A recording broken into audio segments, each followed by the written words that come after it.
네, 여기 묵상 간증 예수님이 살려주신 나입니다.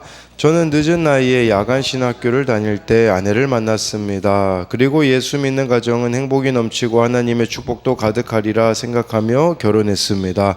그런데 기쁨도 잠시 첫 아이가 유산되는 사건이 찾아왔습니다. 행복한 결혼 생활을 꿈꾸다 이런 일이 생기니 이제껏 예수를 믿으며 한 수고가 다 헛수고구나 라며 하나님을 원망하며 제게 일어난 사건을 말씀으로 해석하지 못했습니다. 그러던 어느 주일 다윗이 밧세바와 가늠한 사건의 설교 말씀을 들으며 누구에게도 말하고 싶지 않았던 저의 음란함이 생각났습니다. 저는 이제껏 신실한 교회 오빠와 거룩한 신학생처럼 살아왔습니다. 하지만 청년 시절에 저의 옛사람은 밤마다 단란주정과 안마방을 드나들며 술과 음란을 즐기던 쓰레기였습니다. 낮에는 스스로 죄를 이기고자 은혜를 가장한 예배 중독자의 삶을 살면서 그것이 제 모습인 줄 착각했습니다.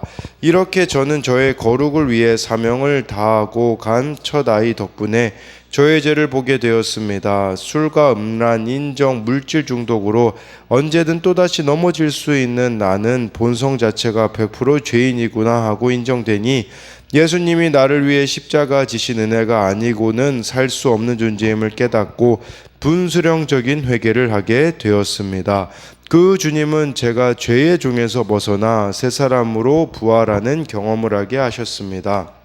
믿음의 공동체에 속해 예수 그리스도와 연합하게 하는 말씀 묵상으로 날마다 저의 지질한 죄를 낱낱이 고백할 때 예수님이 매일 저를 다시 살리시고 죄를 이기게 해주실 줄 믿습니다. 가정과 직장과 교회에서 맡은 역할에 순종하며 예수님을 증거하는 삶으로 나 자신을 하나님께 드리기 원합니다. 또한 이단에 계신 어머니도 속히 그곳에서 나와 믿음의 공동체에서 함께 은혜를 누리게 되시길 기도합니다. 적용하기입니다. 교회 소그룹 모임에서 저의 지질한 죄를 솔직히 나누고 지체들의 이야기를 잘 듣겠습니다. 우울증이 있으신 어머니께 매일 전화해서 안부를 여쭙겠습니다. 네, 여기 나와 있는 것처럼요. 죄를 이기고자 은혜를 가장한 예배 중독자의 삶을 살았다고 하잖아요. 예배 중독자가 무엇이겠습니까? 예배 중독자와 예배자는 다른 것이죠. 예배 중독자 같은 경우는 삶의 변화가 없는 그게 바로 예배 중독자이겠지만 예배자는 삶의 변화가 있는 자다라고 할 수 있는데 정말 이렇게 첫 아이가 유산되는 사건을 통하여서 자신의 죄를 보게 되었다라고 하듯이요. 우리도 우연히 일어난 사건은 없습니다. 말씀을 통해 내 모습을 보는 것이 필요하다라고 할 수가 있는데요.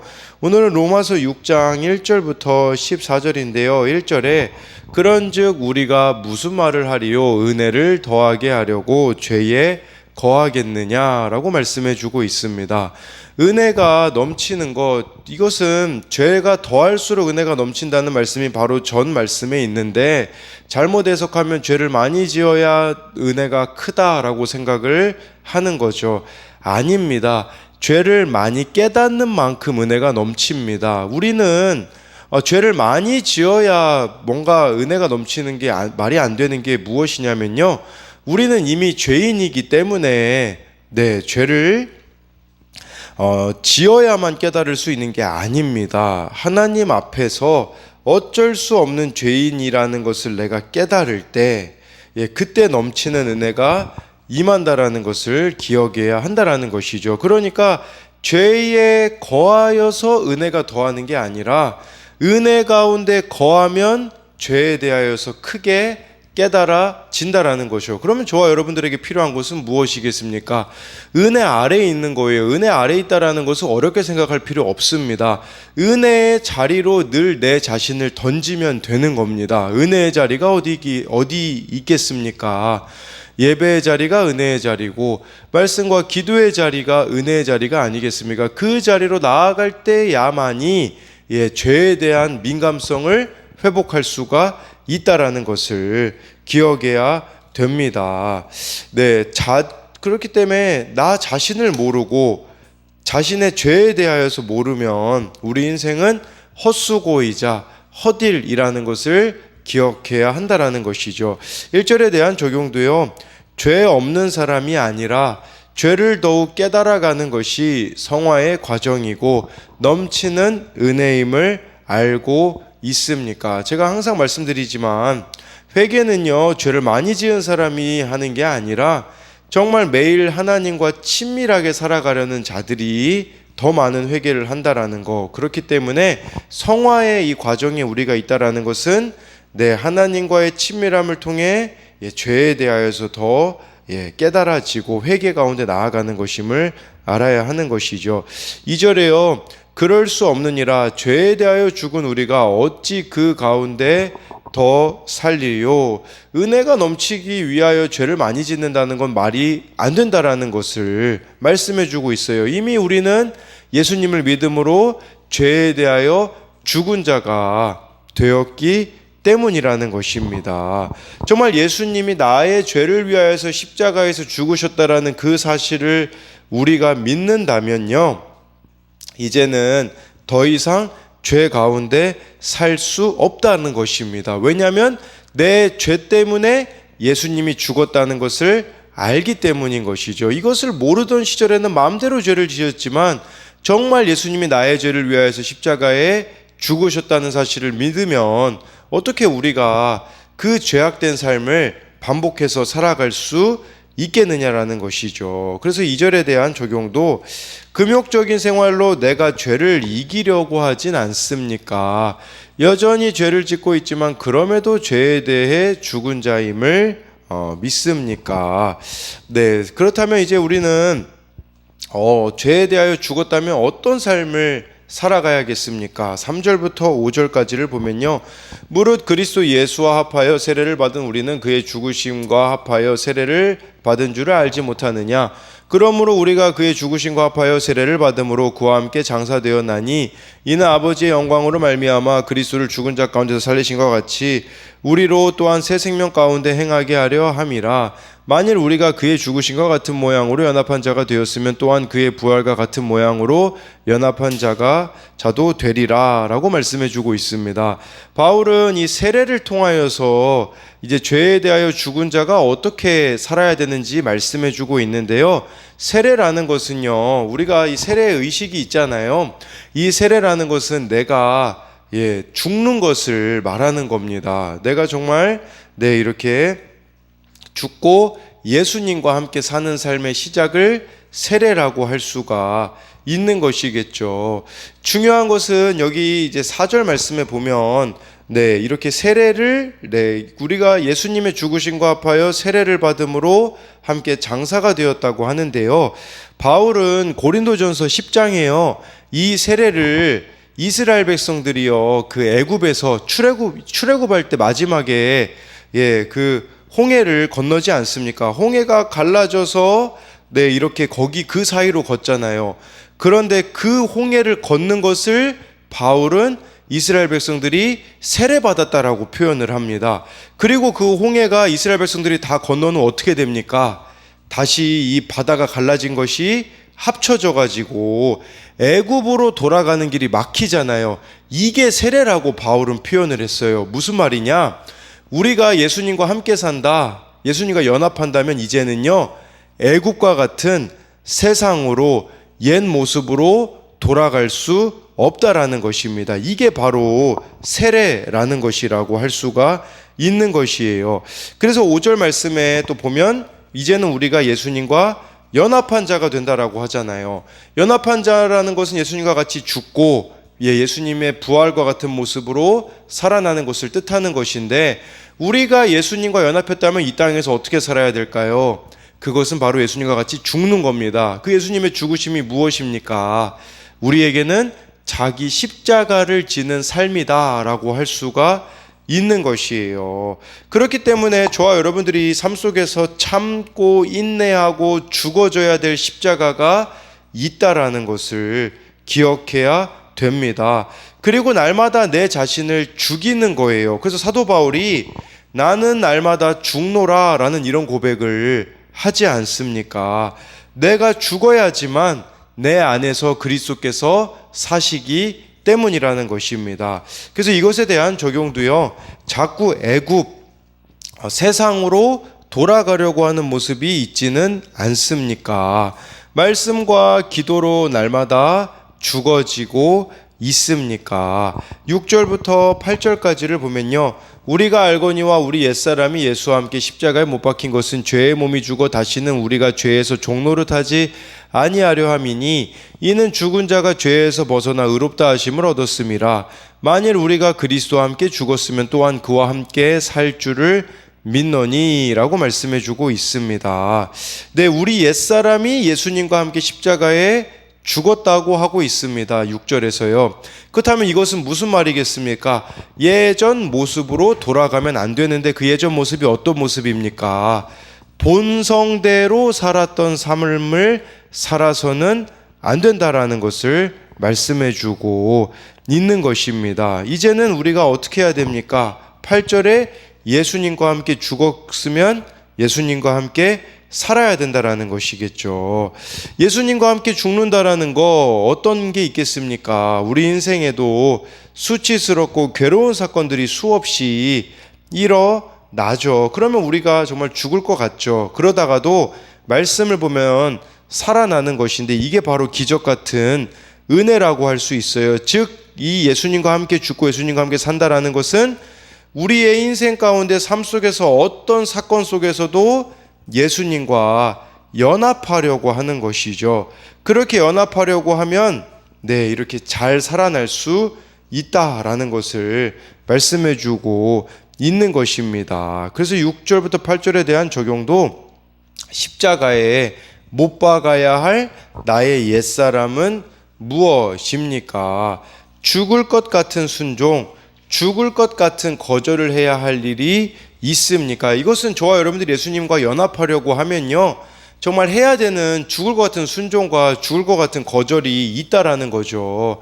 내 힘으로 할 수 없기에 예수와 연합하여 죽어지는 것이 나도 살고 다른 사람도 살리는 것임을 믿습니까? 9절부터 11절까지를 보면요, 이는 그리스도께서 죽은 자 가운데서 살아나셨음에 다시 죽지 아니하시고 사망이 다시 그를 주장하지 못할 줄을 알미로라. 그가 죽으심은 죄에 대하여 단번에 죽으심이요 그가 살아계심은 하나님께 대하여 살아계심이니 이와 같이 너희도 너희 자신을 죄에 대하여 죽은 자로 그리스도 예수 안에서 하나님께 대하여는 살아있는 자로 여길지어다 라고 말씀해 주고 있습니다. 그러니까요, 저와 여러분들이 이제는 하나님께 대하여 살아있는 자가 되고 죄에 대하여는 죽은 자가 되어야 된다라고 말씀해 주고 있는데, 이것은 날마다 죄와 직면하며 싸워야 해요. 근데 이 죄를 이기려면 내가 노력해서 되겠습니까? 예를 들어 내가 노력해서 담배를 끊는다고 해보십시오. 그럼 어떻게 될까요? 두 가지가 올라올 겁니다. 자기 자랑, 생색이 올라올 겁니다. 그리고요, 나중에 부작용으로 다시 돌아갈 수 있는 것이죠. 그러나 이 죄를 하나님이 끊게 해주시면 우리는 더 이상 할 말이 없는 거죠. 그러니까 죄를 이기려면 죄를 막 안 지으려고 노력하지 말고 하나님께 대하여 살아있는 자가 되면 되는 것이에요. 하나님께 대하여 살아있다라는 게 무슨 말일까요? 내 삶을 말씀에 비추어 순종하며 살아가는 것입니다. 그렇다면 또 이제 죄에 대하여 죽은 자로가 되기 위해서 우리에게 필요한 것은 무엇일까요? 그것은 죄에 대하여 죽은 자임을 선포하는 것은 내 죄를 오픈하는 겁니다. 왜냐면요, 죄가 제일 무서워하는 것이 드러나는 것이기 때문이라는 거죠. 저와 여러분들이 하나님께 대하여 살아있으면 죄에 대하여 오픈을 할 수 있습니다. 숨겨진 죄를 오픈하는 것이 당장은 죽을 것 같이 힘들어도 결국 죄를 끊고 살아나는 계기가 된다라는 거예요. 꼭 사람에게 죄를 고백하라는 건 아닙니다. 먼저 하나님 앞에 회개하는 것이 당연히 우선이에요. 그렇지만 그래도 끊지 못하는 죄가 있기 때문에 믿음의 지체들에게 오픈하고 도움을 청하는 거죠. 그렇게 되면 그 죄는 나만의 문제가 아니라 모두의 문제가 되는 거예요. 그러면 믿음의 지체들이 옆에서 같이 기도하고 지켜봐 주면 깨어서 죄를 경계할 수 있다라는 거죠. 지난 수요일에 우리들 교회 부목사님이 설교하셨는데 그런 이야기를 하시더라고요. 그분도 음란물 중독이 있었는데 정말 오픈하기가 힘들었다고 합니다. 오픈을 했는데 끊어졌다고 해요. 왜 끊어졌는가? 그런 이야기를 하시더라고요. 매주 그 목장 모임에 갈 때마다 물어봐 주시니 끊을 수밖에 없었다고 합니다. 이와 마찬가지로 여러분, 우리가 진짜 끊고 싶으면 공동체 가운데 이렇게 나누며 죄를 경계할 수 있다라고 할 수 있는 것입니다. 그래서 이것에 대한 적용도요, 죄에 대하여 죽은 자임을 선포하기 위해 내가 고백하고 드러내야 할 죄는 무엇입니까? 죽을 것 같이 힘든 내 십자가가 나를 하나님 앞에서 살아가게 하시려는 그분의 사랑임을 믿습니까? 12절에요. 그러므로 너희는 죄가 너희 죽을 몸을 지배하지 못하게 하여 몸의 사욕에 순종하지 말고 라고 말씀해 주고 있습니다. 그러니까 죄가 끊임없이 우리를 지배하려고 한다라는 거죠. 그러면서 몸의 사욕에 순종하지 말라고 하는데, 이 몸의 사욕이란 이게 공동 번역 성경에 좀 쉽게 나와 있더라고요. 이것은 육체의 욕망이라고 이렇게 번역을 해놨습니다. 몸의 사욕은 육체의 욕망이에요. 우리에게는 이 육체의 욕망이 끊임없이 우리를 지배하려고 할 수 있다라는 거죠. 이런 것이 성적인 욕망으로 나타날 수도 있고요. 물질적인 욕구, 타인의 재물에 대한 탐심, 이런 것으로 나타날 수 있다라는 것을 기억해야 된다라는 것이죠. 그래서 이 12절에 대한 적용도요, 나를 넘어뜨리고자 호시탐탐 노리는 육체의 욕망은 무엇입니까? 13절 14절에요. 또한 너희 지체를 불의의 무기로 죄에게 내주지 말고 오직 너희 자신을 죽은 자 가운데서 다시 살아난 자 같이 하나님께 드리며 너희 지체를 의의 무기로 하나님께 드리라. 죄가 너희를 주장하지 못하리니 이는 너희가 법 아래 있지 아니하고 은혜 아래에 있음이니라 라고 말씀해 주고 있습니다. 우리가 이 죄의 유혹을 이길 수 있는 방법은요, 다른 데 있지 않고 13절에 보니까 너희 지체를 의의 무기로 하나님께 드리라고 하고 있어요. 그러니까 죄가 우리를 지배하지 못하게 하려면 우리 자신을 하나님께 내어 드려야 된다라는 것이에요. 우리는 가만히 있으면 죄의 유혹에 흘려 떠내려갈 수밖에 없는 자입니다. 그렇기에 가만히 있지 말고 우리 자신을, 우리 지체라는 것은 any part of body라고 영어로 써 있더라고요. 그러니까 어느 몸의 부분이든지 하나님께 드리는데 사용하라는 것이에요. 그러니 예를 들면 손이 죄를 지으려고 하면 그냥 그 손을 가지고 교회 와서 청소를 해버리는 거죠. 그러니까 나의 이 몸을 이제는, 그럼 내가 이 나의 몸을 하나님께 의의 무기로 드리지 않으면 어떻게 될까요? 그렇다면 우리는 우리 몸을 불의의 무기로 이렇게 죄를 짓는데 사용할 수밖에 없다라는 것을 기억해야 합니다.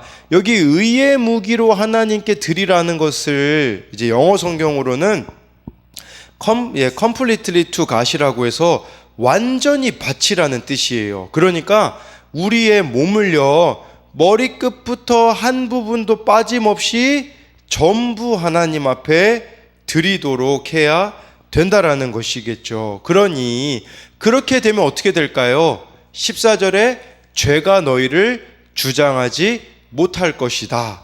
너희가 은혜 아래 있기 때문이다 라고 말씀해 주고 있는 거죠.